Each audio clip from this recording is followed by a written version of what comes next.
ஜெபம் செய்வோம். அன்பும் இரக்கமுள்ள பரலோக பிதாவே, மகிழ்ச்சியான இந்த காலை வேளைக்காக நன்றியோடு ஸ்தோத்திரிக்கிறோம். உள்ளத்தின் ஆழத்திலிருந்து சொல்லுங்க, ஒரு வாரம் கர்த்தருடைய கிருபையினாலே கடந்து வந்தோம். கர்த்தருடைய கரத்தின் சத்துவத்தினாலே நாம் பலப்பட்டோம். கர்த்தருடைய காருண்யம் நம்மை பெரியவனாக்கிட்டு, கர்த்தருடைய இரக்கம் நம்மை காத்தது. நான் நிற்பதும் நிர்மூலமாகாமல் இருப்பதும் கர்த்தருடைய கிருபையே. உடைய இரக்கங்களுக்கு முடிவில்லை. அவை காலை தோறும் புதிதாக இருக்கிறதுக்காக ஸ்தோத்திரம். அதிகாலையிலே தேடுகிறவருக்கு ஒரு புதிய கிருபை. யாரெல்லாம் அதிகாலையிலே தேடுறாங்கன்னு ஒரு புதிய கிருபை உண்டு. அதே போல சரீரத்தில் ஒரு புதிய வல்லமை, புதிய பலனையும் கர்த்தர் கொடுக்கிறார். தேடுகிறவர்களுக்கு ஒரு குறையும் வராது. சிங்கக்குட்டிகள் தாட்சியடைந்து பட்டினியாய் கிடக்கும் கர்த்தரை தேடுவதற்கு ஒரு நன்மை குறைபடாத விதம் சொல்கிறது. ஆண்டவரை சிநேகிக்கிறவர்களை சுகித்திருப்பார். அப்படியே சுகமா வாழுகிற கிருபை தார். என் ஆத்துமா வாழ்வதை போல் எல்லாவற்றையும் வாழ்ந்து நான் சுகமா இருப்பேன். இது ஆண்டவர் கொடுத்த வாக்கு. பெற்றோர், பிள்ளைகள், கணவன், மனைவி, குழந்தைகள் மற்றும் எல்லாரையும் பாதுகாத்து வரீங்க. நமக்கு ஸ்தோத்திரம். இயேசுவின் விலையேறப்பட்ட நாமத்தை ஜெபிக்கிறோம் பிதாவே, ஆமென். பாத்திரர் நீரே, பாத்திரர் நீரே, இயேசுவே நீ பாத்திரரே, பாத்திரர் நீரே, இயேசுவே நீ பாத்திரரே. உம்மை போல் வேறு தெய்வம் இல்லை, உம்மை போல் ஒரு தெய்வம் இல்லை, உம்மை போல் ஒரு தெய்வம் இல்லை, உம்மை போல் ஒரு தெய்வம் இல்லை. பாத்திரர் நீரே, இயேசுவே நீ பாத்திரரே. என்னை தருகிறேன் தருகிறேன், உம் கரத்தில் என்னை படைக்கிறேன் படைக்கிறேன், உன் பாதத்தில் என்னை தருகிறேன் தருகிறேன், உம் கரத்தில் என்னை படைக்கிறேன் படைக்கிறேன், உம் பாதத்தில் உருவாக்குமே என்னை உருவாக்குமே, உருவாக்குமே என்னை உருவாக்குமே. உயவனி உன் கையில் களிமண்ணா உடைத்து உருவாக்கும், என் சித்தம் அல்ல உம் சித்தம் நாதா, தருகிறேன் உம் கரத்தில். என் சித்தம் அல்ல உம் சித்தம் நாதா, தருகிறேன் உம் கரத்தில். என்னை தருகிறேன் தருகிறேன், உம் கரத்தில் என்னை படைக்கிறேன் படைக்கிறேன், உம் பாதத்தில் என்னை தருகிறேன் தருகிறேன், உம் கரத்தில் என்னை படைக்கிறேன் படைக்கிறேன், உம் பாதத்தில் உருவாக்குமே என்னை உருவாக்குமே, உருவாக்குமே என்னை உருவாக்குமே. கைகளை உயர்த்தி, ஆண்டவரே இந்த நாளில் எங்களோடு பேசுகிறதுக்கு முன்பாக எங்கள் உச்சந்தலை மூளை, எங்கள் கண்கள், எங்கள் காதுகள், எங்கள் செவிகள், எங்கள் மூக்கு, வாய், தொண்டை, அதில் இருக்கிற புண்கள் கேன்சராக கூட இருக்கலாம். நுரையீரல், ஷோல்டர்ஸ், ஸ்பைன், ஜீரண உறுப்புகள், சிறுநீரகம் எல்லாம் ஜெபம் பண்ணுங்க. ஒவ்வொரு உறுப்புக்காக, இது பாதிக்கப்பட்ட உறுப்புக்காக மாத்திரமல்ல. உங்களுக்கு தெரியுமா, மருத்துவமனைக்கு போனால் ஒரு அவயம் பாதிக்கப்பட்டா எல்லா அவயவங்களும் பாதிக்கப்படும். அது ஒரு சைக்கிள் மாதிரி. அதனால சிறுநீரகம், அதை தொடர்ந்து வருகிற கணையம், எல்லாவற்றையும் கத்தர் குணமாக்கும். நிற்க முடியல. ஆமா, கால்களை கத்த தொடட்டும், மால்களின் கால்களை போல மாறட்டும். ஆண்டவரே, எப்போ பார்த்தாலும் நெகட்டிவ் தாட் இருக்கு. என் ஆண்டவரே சிவனாலே பாசிட்டிவ் தாட்டை கொடுக்க முடியும். திருமணம் ஆகல ஆண்டவரே, வெயிட் பண்ணுங்க. நல்ல பெண்ணை, நல்ல ரெபேக்காளை, நல்ல நல்ல ஈசாக்கு நான் தரேன். எலியேசரை நான் அனுப்பிட்டேன். அவன் உனக்காக ஆயத்தம் பண்ணுவான். பெற பண்ணுகிறவராகிய நான் பெற செய்யாமல் இருப்பேனும், பிரசவிக்க பண்ணுகிறவராய் நான் பிரசவத்தை தடுப்பேனும் தேவராக கத்து சொல்லுகிறார். எல்லா திருமண தடைகளையும், எல்லா மாம்சீக இச்சைகளையும், எல்லா சாபங்களையும் இயேசுவின் நாமத்திலே முறியடித்து போடும். இயேசுவின் ரத்தத்தினால் ஜெபிக்கிறோம் நல்ல பிதாவே, ஆமென். இன்று ஒரு ஜெபத்தை பார்க்கலாம். 7ஆம் அதிகாரம் லூக் சாப்டர் 7. அவர் தம்முடைய ஜனங்களுடைய வார்த்தைகளை எல்லாம் ஜனங்களுடைய காதுகள் கேட்கும்படி சொல்லி முடித்த பின்பு கப்பர்நகூமுக்கு போனார். அங்கே 100க்கு அதிபதியாகிய ஒருவனுக்கு பிரியமான வேலைக்காரன் வியாதிப்பட்டு மரண அவஸ்தையாயிருந்தான். நாம் நிறைய முறை பார்த்திருந்தாலும் இன்னைக்கு இந்த ஜெபம் என்ன, வாட் இஸ் த பிரேயர் என்பதை நாம் பார்க்க போகிறோம். அதனுடைய விளைவு என்ன? ஏன்னா எப்போ பார்த்தாலும் கான்டெக்ஸ்டுவலாக நம்ம பார்க்க வேணும். ஒரு அற்புதத்தை அற்புதமாக பார்க்கணும், அற்புதத்தில் இருக்கிற தகவல்களை பார்க்கணும், அற்புதத்தில் ஈடுபட்ட மக்களை பார்க்கணும். ஒரு 4 பேர் ஒரு திமிர்வாதக்காரனை ஓட்டு தட்டை பிரித்து இறக்குனாங்க. ஆண்டவர் திமிர்வாதக்காரனை பார்ப்பதற்கு முன்பாகவே அந்த ஓட்டை பிரித்து இறக்கினவனை பார்த்தாங்க. ஸோ இதுதான் கான்டெக்ஸ்ட். இப்போ இந்த கான்டெக்ஸ்ட்டை பார்க்கலாம். இந்த கான்டெக்ஸ்டில் நாம் இருக்கோமா, நம்ம வேலைக்காரனாக இருக்கிறோமா, அல்லது அங்கே பக்கத்தில் அவருக்கு ரெக்கமெண்டேஷன் கொடுத்தவளாக இருக்கிறோமா, ஆண்டவரிடத்தில் நாம் என்ன கேட்கணும், எப்படி நாம் அவரிடத்துலேருந்து பெற்றுக்கொள்வது, இதுதான் நம்முடைய கேள்வியாக இந்த காலையில் இருக்கிறது. பல விஷயங்கள் நம்மை சுற்றி நடக்குது. நிறைய நேரம் கேட்கிறோம், ஆனால் பதில் கொடுக்கப்படலை. காரணம் அவர் அல்ல, நாம தான். அதற்கு நாம தகுதியானவர்களாக மாறலை. வாசிக்கிறேன்.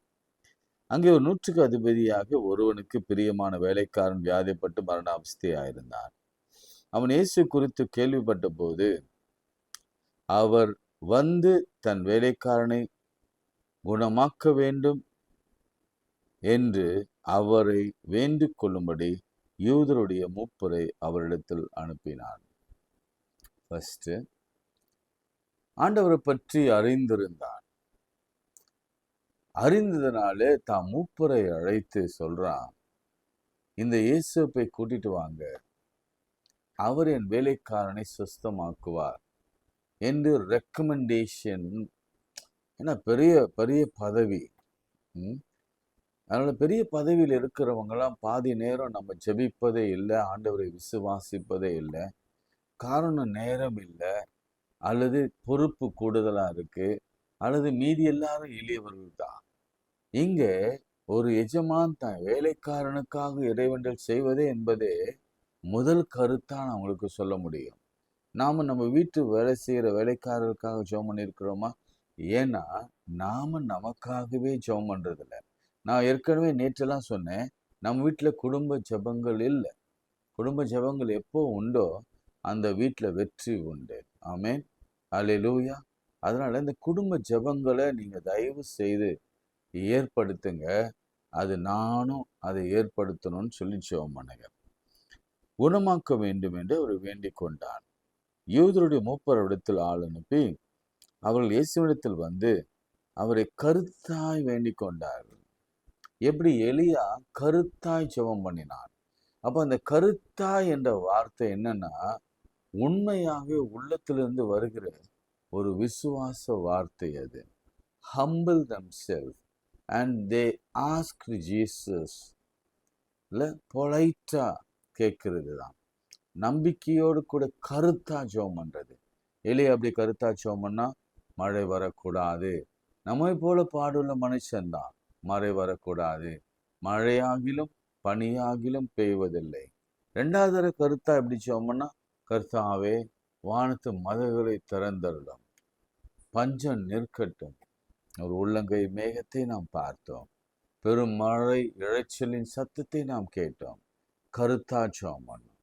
நான் சொல்றேன், ஒரு வார்த்தை சொன்னாலும் ஆண்டவருக்கு மிகவும் பிரியமான வார்த்தையாக இருக்கணும். ஆண்டவருக்கு உகந்த வார்த்தையாக ஜெபமாக இருக்கணும். நம்ம சாலமனை தொடர்ந்து பார்க்கலாம். சாலமன் சொன்னா, ஆண்டவர் சொன்னார் சாலமனை பார்த்து, இந்த ஜெபம் எனக்கு மிகவும் உகந்த ஜெபமாக இருக்கிறது. ஆமென். இல்லை, எப்படி நம்ம கற்றுக்கொள்ள வேண்டும்? அதுக்கு நம்ம வேதத்தை நிறைய வாசிக்கணும். வாசித்து அது மேலே கையை வச்சு நாம் அப்படி ஜெபிக்கும் பொழுது நமக்கு ஏற்படுகிற எல்லா உபத்திரத்திலிருந்தும் கர்த்தர் விடுதலையாக்கி தான் ஆக வேண்டும். காரணம், வசனம் அவருடைய வார்த்தை, அது உண்மை உள்ளது, அது பொய் சொல்லாது. அவர்கள் இயேசுவிடத்தில் வந்து கருத்தாய் ஜெபம் பண்ணி, நீ இந்த தயவு செய்கிறதற்கு அவன் பாத்திரமான ஒரு சர்டிஃபிகேட் கொடுக்குறாங்க. ஊழியக்காரன் வந்து ஆண்டவரிடத்துல சொல்றாங்க, அவன் பாத்திரவான் அப்படின்னு சொல்றாங்க. அப்படின்னா அவன் வந்து டிசர்வ்டு என்று சொல்றாங்க. அதுக்கு அவன் தம்முடைய ஜனங்களுக்கு தம் ஜனங்களை வேறு இனத்தவன் தம் ஜனங்களை நேசிக்கிறான், நமக்கு ஒரு ஜெப ஆலயத்தையும் கட்டினான் என்றார். எப்பொழுது இயேசு அவரோடு கூட போனார். பாருங்க, கருத்தா ஜெபம் பண்ணும் பொழுது ஆண்டவர் நிச்சயம் நம்மோடு கூட வருவார்.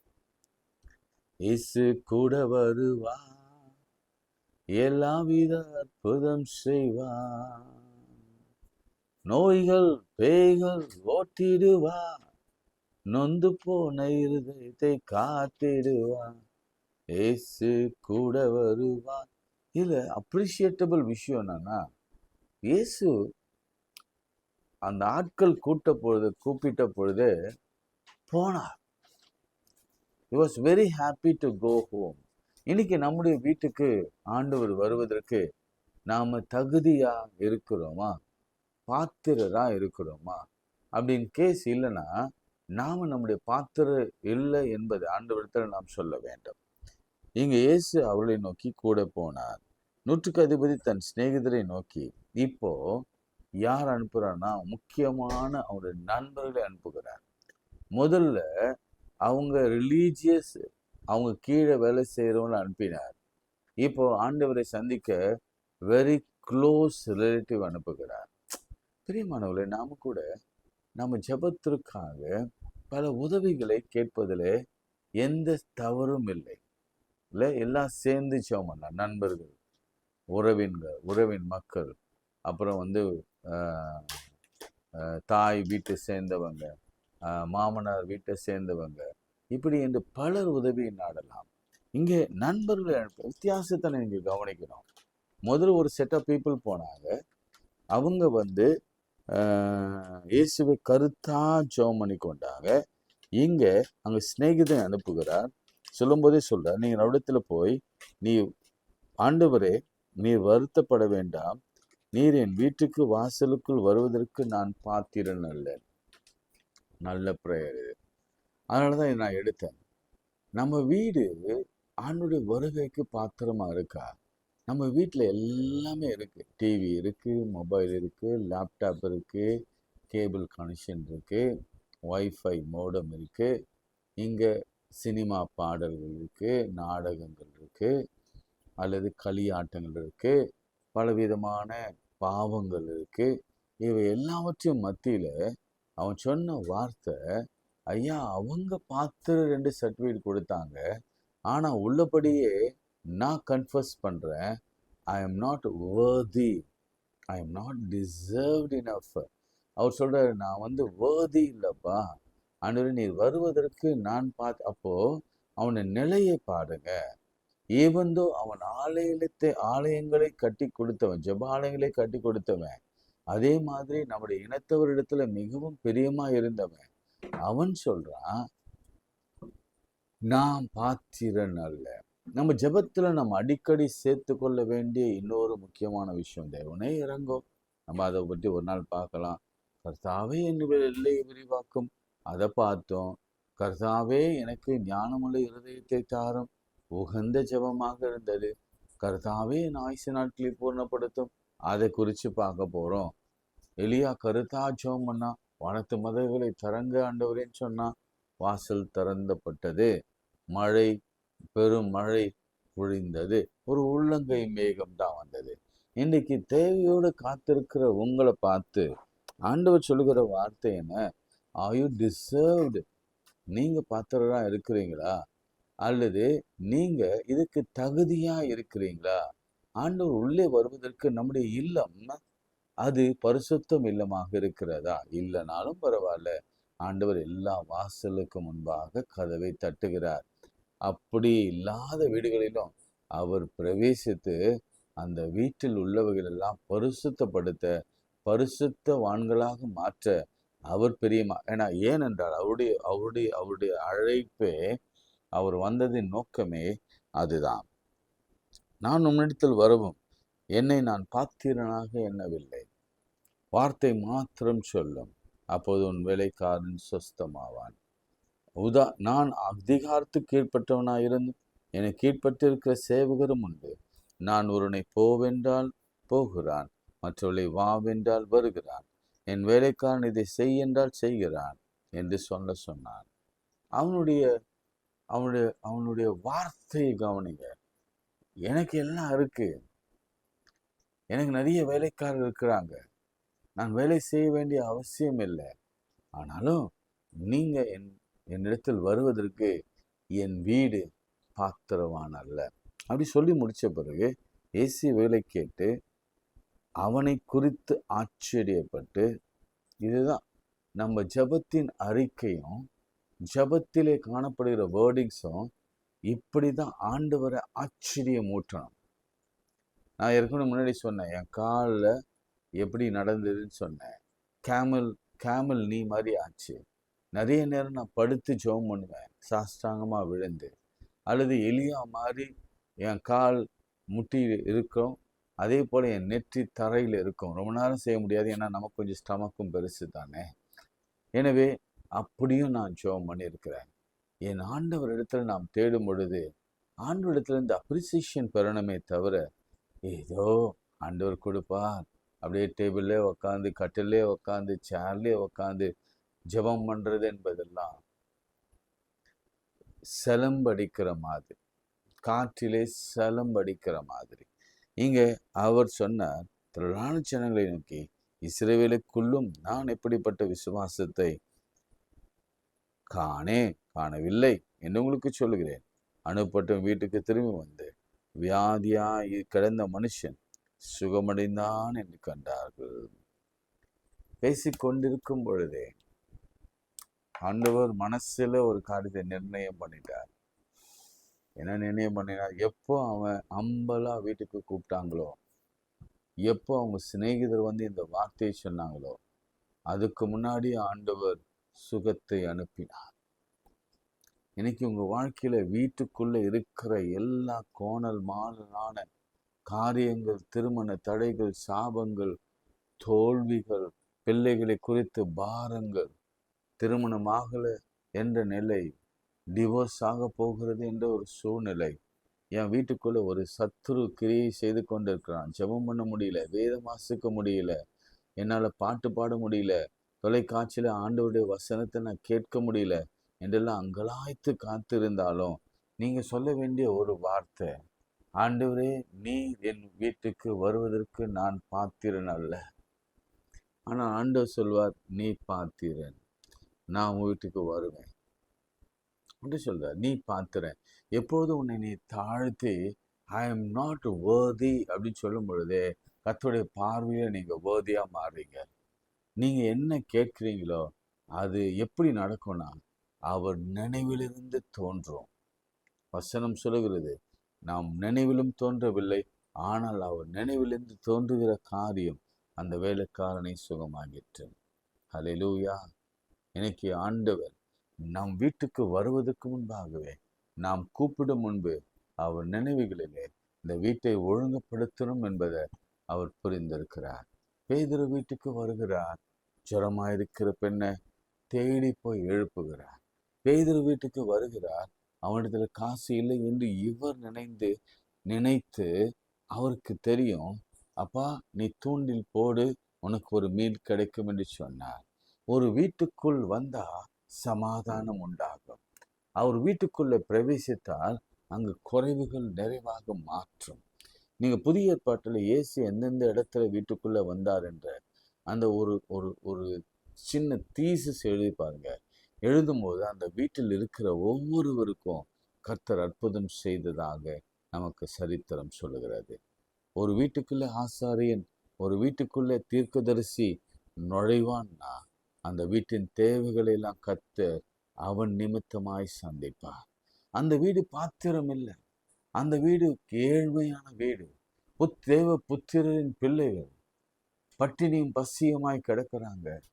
பிள்ளைகளை எடுத்துக்கொள்ளும்படி வந்துட்டாங்க, வேதனோடு நிற்கிறாங்க.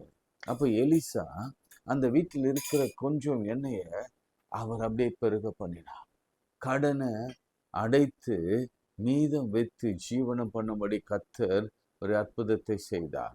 சாரிபாத் வீட்டுக்குள்ளே போகிறார் எலியா போகும் பொழுது, அம்மா ஒரே ஒரு சின்ன அடை, கொஞ்சம் கொஞ்சம் சாப்பிட கொடுங்க, போதும், சிறிதளவு கொடுங்க, அப்பம் சிறிதளவு கொடுங்க. ஆண்டவருடைய எண்ணம் ஏற்கனவே டிசைட் ஆயிடுச்சு.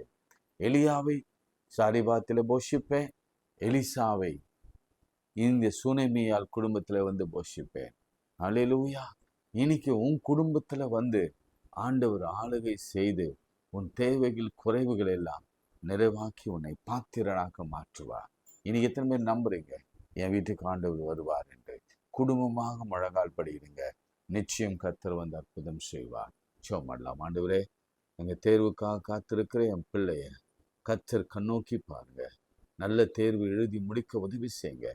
ஆண்டவரே, எங்கள் ஊழியத்துக்கு விரோதமாக எழும்புகிற எல்லா ஆயுதங்களையும் வாய்க்காது போக பண்ணுங்க.